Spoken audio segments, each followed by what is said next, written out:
All right. Welcome, everyone, to another deep dive. Yeah, excited for this one.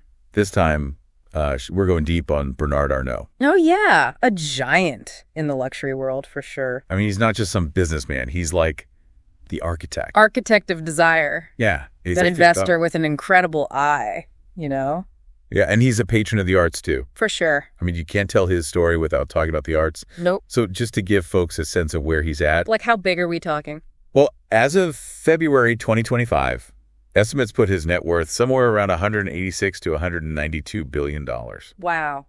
Yeah, that puts him right up there among the wealthiest people on the planet. Yeah, that's not just some random rich guy. I mean, that number reflects the empire he's built. Yeah, LVMH. Moet Hennessy, Louis Vuitton. Right, the undisputed heavyweight champion of luxury goods. We doubt. And he's not just some board member. He's the founder, the chairman, and the CEO. And while we're at it, let's not forget, chairman of Christian Dior SC2. Oh, yeah. Can't leave that out. Talk about a stacked resume. So if you want to understand how these global luxury brands are built and managed at the highest level, Arnault's story is a must-listen. Like a masterclass in luxury brand building. Exactly. And that's what we're here to unpack today. His journey, the big decisions he made, and the incredible growth of LVMH. Buckle up, everyone. Focusing on the insights that really make a difference. And I know our listeners are coming from all sorts of backgrounds, so we'll make sure to break things down in a way that's accessible and engaging. Yeah, we're not going to bog you down with unnecessary jargon or anything like that. Just the good stuff. So let's start at the beginning. Bernard Arnault's roots are in Roubaix, France. And it seems like his family background might have played a role in his journey. It definitely did. I mean, he was raised in a devoutly Catholic family. Okay, so religion was a big part of his upbringing. It was, and his mother, Marie-Joseph Savanel, was a pianist. Interesting, so there's a creative influence there. Right, and here's the interesting thing. She had this self-described fascination for Dior. Wow, talk about foreshadowing. Right, you can't make this stuff up. It's like a little hint of what was to come. Absolutely, and what about his dad? Yeah. What was his dad's deal? His dad, Jean-Léon Arnault, was a graduate of École Centrale Paris, a very prestigious engineering school. Okay, so we've got creative arts from his mother and a strong engineering influence from his dad. Yeah, a powerful combination. And to top it off, his dad owned a civil engineering firm called Savanel. So he was exposed to business and the world of engineering from a young age. Exactly. I mean, think about it. That blend of creativity and analytical thinking, it seems to have stayed with him throughout his whole career. Yeah, it's like the perfect recipe for success in the luxury world. It really is. So we're talking about classical piano lessons, Catholic schools, Lycée Maxence Vandermeersch, and then Lycée Federbe. Oh, yeah, Federbe. That's a name that comes up a lot when you talk about elite education in France. It's like the breeding ground for future leaders. Basically, and these lycées, especially Federbe, they're designed to prepare students for the Grandes Écoles, the most prestigious and selective postgraduate institutions in France. It's like their version of Ivy League schools, but even more intense. Absolutely. And it's not just any field. They really emphasize rigorous academic training, often in specific areas like engineering, business, or public administration. And Arnault went on to graduate with an engineering degree from École Polytechnique in 1971. That's like the MIT or Caltech of France. Exactly. So we're talking about a very strong foundation in logic, problem solving, and systems thinking. Which, as you can imagine, proved incredibly useful when he later tackled the complexities of the business world. So, armed with this impressive engineering degree, did he immediately jump into the luxury market? Not quite. He actually joined his father's company, Savanel, in 1971. Okay, makes sense. Got to start somewhere. Right, but here's where we start to see that strategic thinking we were talking about. Oh, yeah. What did he do? Just 3 years later, in 1974, he convinces his dad to shift the company's focus away from its core business of industrial construction. Whoa, a major pivot already. He saw the potential of the real estate market and persuaded his dad to jump in. So they sold the industrial division and rebranded the company as Farnell.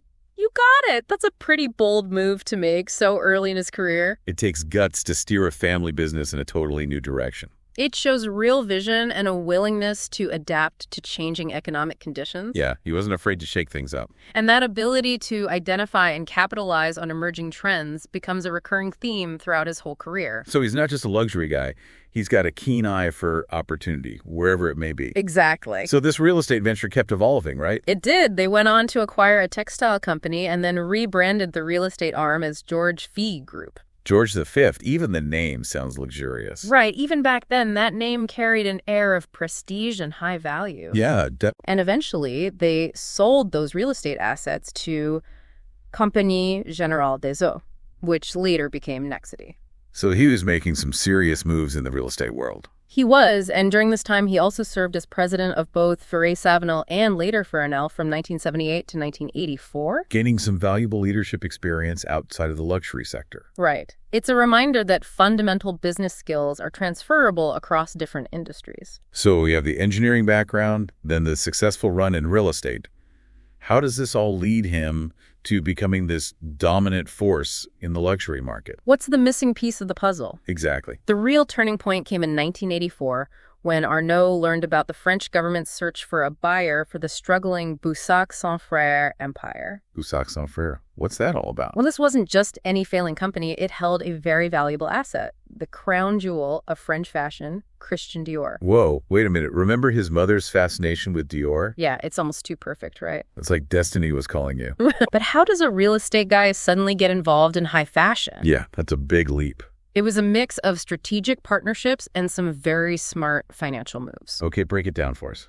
First, he teamed up with Antoine Bernheim, a senior partner at Lazard Frères, a major investment bank. So he had some heavy hitters in his corner. He did, and together they acquired Financier Agache, a luxury goods holding company. Okay, so now he's got a foot in the luxury door. Right, and he became CEO of Financier Agache, which gave him the platform and the financial muscle to bid for Boussac-Saint-Frère. So this is where he makes his play for Dior. It is, and here's the crazy part. He won the bid for the symbolic price of 1 franc. 1 franc. You heard that right. Basically a steal, but there's a catch. Okay, what's the catch? Boussac was a mess. It was a sprawling empire with all sorts of businesses, many of them losing money. So it was a huge risk. It was, but Arnault saw the potential, especially in Dior. And this is where we see the other side of Arnault, the tough, decisive leader. The Terminator, as some called himself. Yeah, not exactly a warm and fuzzy nickname. No, but he was determined to turn things around. And he'd do it by making some tough choices.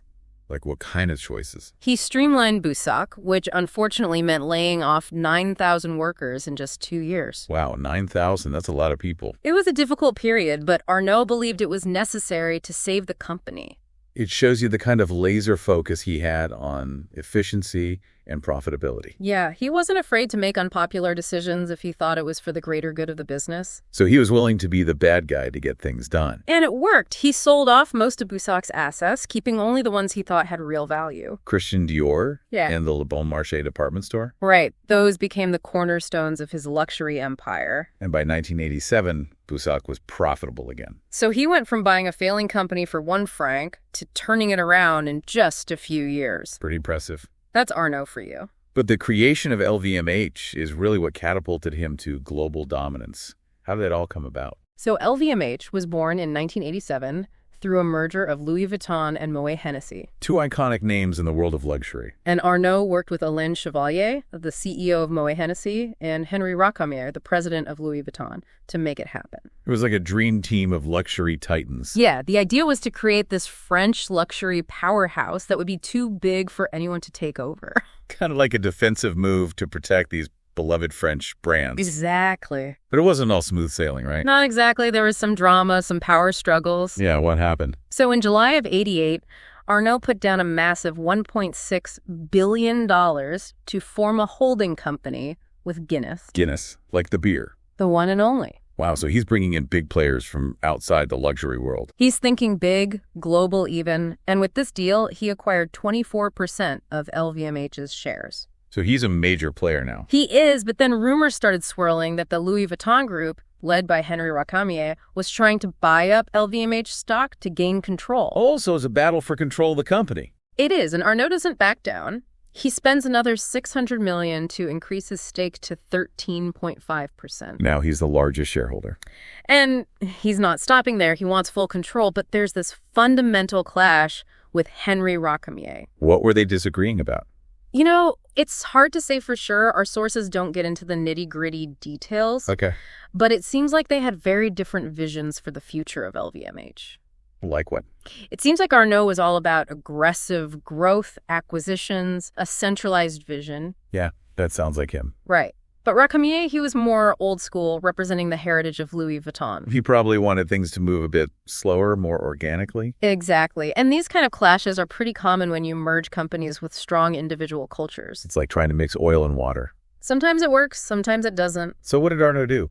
He went for the knockout punch. In January 1989, he spends another $500 million, bringing his total ownership to 43.5% of the shares and, more importantly, 35% of the voting rights. 35%? What's so special about that number? It's called a blocking minority. It means he has enough votes to block major decisions, even if he doesn't own most of the shares. So it's like a power play.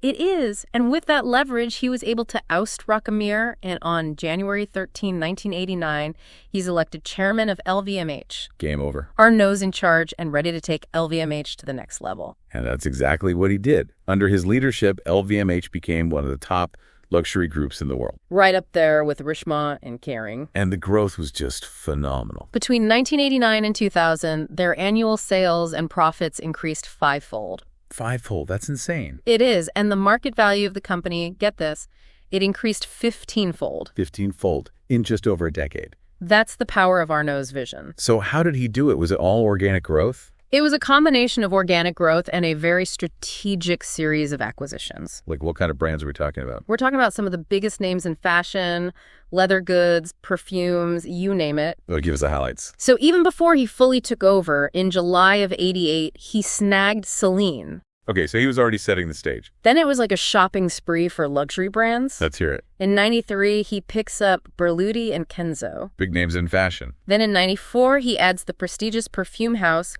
Guerlain. Guerlain, that's a classic. In '96, he grabs the Spanish luxury leather goods brand Loewe. Low, beautiful stuff. And then in '97, he makes a big move into contemporary fashion and retail by acquiring Marc Jacobs and Sephora. Wow, Sephora, that's huge. Yeah, that was a major expansion into the beauty market. And he didn't stop there. Nope. In '99, he adds the shirt maker Thomas Pink. Thomas Pink, known for their high-quality shirts. Then in 2000, it's the Italian fashion house Emilio Pucci. Pucci, another iconic brand. And finally, in 2001, he makes a trio of major acquisitions. Fendi, DKNY, and the Parisian department store La Samaritaine. Fendi, DKNY, and La Samaritaine, all in 1 year. Talk about a power move. So he's building a truly global luxury empire. He was, and he didn't limit himself to just fashion and accessories. Oh yeah, what else did he get into? In '93, he invested in La Tribune, a French economic newspaper. Interesting, so he's got his eye on media too. It seems so, though that venture didn't quite work out as planned, and he ended up selling it in 2007. Okay, so not all of his bets paid off. But he did acquire Les Echos, another major French economic newspaper, in that same year, so he clearly still saw value in media. Yeah, makes sense. Information is power. Absolutely. And speaking of power moves, let's talk about the LVMH Tower in New York. Oh yeah, that's a pretty iconic building. A real symbol of LVMH's global ambitions. And it was Arnault's pet project. He oversaw the whole development, even collaborating with the renowned architect Christine de Port-Saint-Parquet. That's the guy who designed the City of Music in Paris. Yeah, he's a big deal. So this building was no ordinary skyscraper. Not at all. It opened in December of '99, and it became a landmark on 57th Street. A real statement piece for LVMH. A physical manifestation of their power and influence. Exactly. Now, there's one acquisition attempt that didn't go as planned, the Gucci saga. Oh, yeah, that was a whole thing. What happened there? Arnault started quietly buying up Gucci shares in the late '90s. Trying to take control. He eventually built up a 34.4% stake, but Gucci's management, led by Tom Ford and Domenico De Sole, fought back hard. They saw it as a hostile takeover. Exactly, and they used all sorts of tactics to fend off Arnault, even issuing new shares to dilute his ownership. Wow, it got pretty nasty. It did. There were lawsuits and accusations flying back and forth. So what was the outcome? Well, in the end, LVMH settled in 2001 and sold their shares. So Arnault admitted defeat. Not exactly. Even though he didn't get Gucci, he still made a profit of $700 million from the whole ordeal. Wow, so even in defeat, he wins. That's how he rolls. And amidst all these corporate battles, he was also making some interesting personal investments. Like his purchase of Chateau Cheval Blanc? Yeah, prestigious Bordeaux winery. He bought it in 1998 with Albert Frère, a Belgian businessman. So he's got a taste for fine wine, too. It seems so, and it wasn't just a hobby. LVMH later acquired Arnault's share of the winery in 2009. So it became part of their already impressive portfolio of wines and spirits. Yeah, they own brands like Chateau d'Yquem, Moet and Chandon, Hennessy. The best of the best. Exactly. And it shows that his interests went beyond fashion and retail. He was a true connoisseur of luxury in all its forms. Yeah, he also made some early forays into the world of the internet. Right? Yeah, during the dot-com boom in the late 90s and early 2000s, he invested in various web-based companies. Like what? Through his holding company, EuroPatWeb, he backed companies like Boo.com, Liberty Surf, and ZBank. Interesting mix. Any big winners there? Not really. The dot-com bubble burst, and many of those companies went bust. But there's one investment that really stands out. Oh, yeah, the one that got away. What was it? In 1999, Group Arnault invested in a little-known company called Netflix. Netflix, seriously. Seriously. Talk about being ahead of the curve. It's incredible. If he'd held on to those shares, he'd be even richer today. It just shows that he had a knack for spotting emerging trends. Even if those trends didn't always pan out immediately. So moving into the 21st century, LVMH continued its upward trajectory. Bigger and better than ever. What were some of the key developments during this period? Well, in 2007, LVMH joined forces with Colony Capital to acquire a stake in Carrefour, the French supermarket giant. So he's venturing outside of the luxury market again. It seems so, though they eventually scaled back their involvement in Carrefour. Okay, so maybe not every diversification strategy works out. But he kept pushing boundaries, exploring new opportunities. And then there's the foray into the world of luxury yachts. Yes. In 2008, LVMH acquired Princess Yachts, a British luxury yacht manufacturer. So now he's catering to the ultra-wealthy who want to sail the seas in style. Exactly. And to solidify their presence in this market, they went on to acquire the prestigious Dutch shipyard Royal Van Lent. Royal Van Lent, the makers of some of the most luxurious yachts in the world. It's all about expanding the LVMH universe, offering a complete lifestyle experience for their high-end clients. There's also this intriguing detail about his involvement with the Malaysian 1MDB fund. Yeah, he was on their board of advisors from 2010 to 2013. 1MDB, wasn't that embroiled in a huge financial scandal? It was, but our sources don't really go into the specifics of Arnault's role or what he knew about the situation. So it remains a bit of a mystery. Back to the world of luxury acquisitions. In 2011, he made a big splash with the purchase of Bulgari. Bulgari, the Italian jewelry and luxury goods company. It was a strategic move to strengthen LVMH's presence in the high-end jewelry market. Exactly. They paid a hefty sum, around $5.2 billion, for a controlling stake in the company. And they eventually bought out the remaining shares, making Bulgari a fully owned subsidiary of LVMH. Adding another iconic brand to their impressive collection. And they weren't just focused on the West, were they? Nope. In that same year, they established El Capital Asia. El Capital Asia, what's that all about? It's a private equity fund focused on investing in Asian consumer brands. So they were looking to capitalize on the growing middle class and luxury markets in Asia. Exactly. A smart move, considering the region's booming economies and rising affluence. It shows that Arnault has always had a global vision. He's always looking for new markets to conquer. And he's not afraid to take risks on emerging brands either. Like his joint venture with the Italian designer Marco di Vincenzo in 2014. Yeah, a relatively young designer at the time. It's all about staying ahead of the curve, spotting the next big thing in fashion. And sometimes you have to let go of brands that don't fit into the long-term strategy. Like their decision to sell DKNY in 2016. DKNY, the American fashion brand. It was a strategic divestment. They decided to focus on their core luxury brands. Makes sense. You can't be everything to everyone. And then came 2017, a big year for LVMH and Arnault. What happened? They completed the acquisition of the remaining parts of Christian Dior.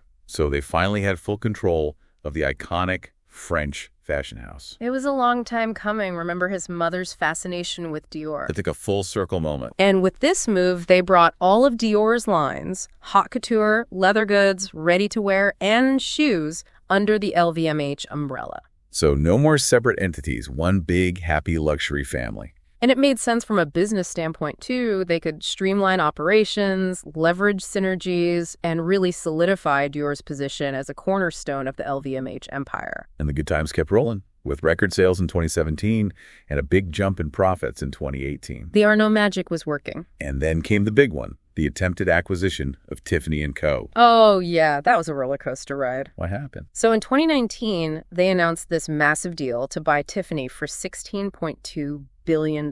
Tiffany, the legendary American jeweler. But then COVID hit. And the world changed. And LVMH got cold feet. They started having doubts about the deal. So they tried to back out. They did. They claimed that the pandemic had fundamentally changed the business environment. But Tiffany wasn't having it. Nope. They sued LVMH to force them to complete the purchase. So it became this big legal battle. It did, with both sides accusing each other of bad faith and misrepresenting the situation. It got pretty ugly. It did. But eventually, cooler heads prevailed, and they reached a revised agreement in late 2020. So they still bought Tiffany, but for a slightly lower price. Just under $16 billion. Still a huge sum of money. It was the biggest luxury brand acquisition ever. And it showed Arnault's determination to dominate the global jewelry market. Nothing was going to stop him. And the market clearly approved.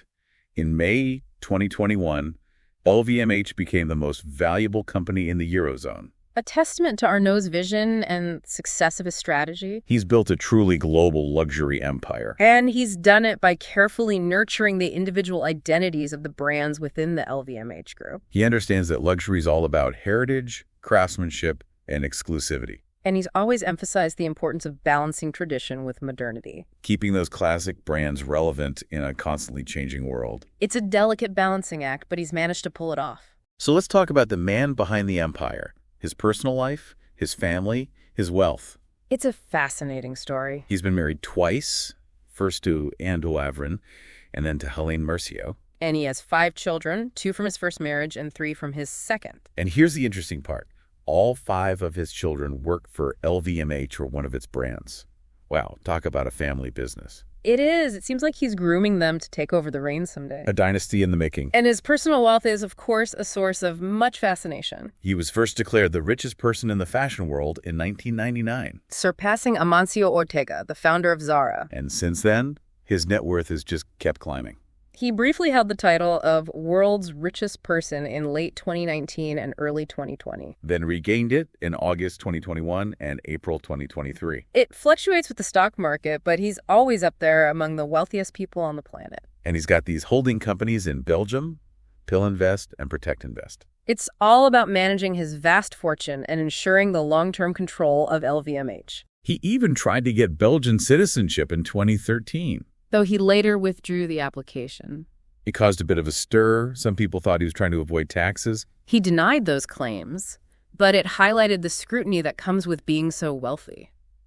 And in 2022, he sold his private jet. He said he was tired of people tracking his flights on social media. It's hard to stay private when you're that famous. And it shows that even billionaires are affected by public opinion. So what about his lifestyle? What do we know about how he spends his time?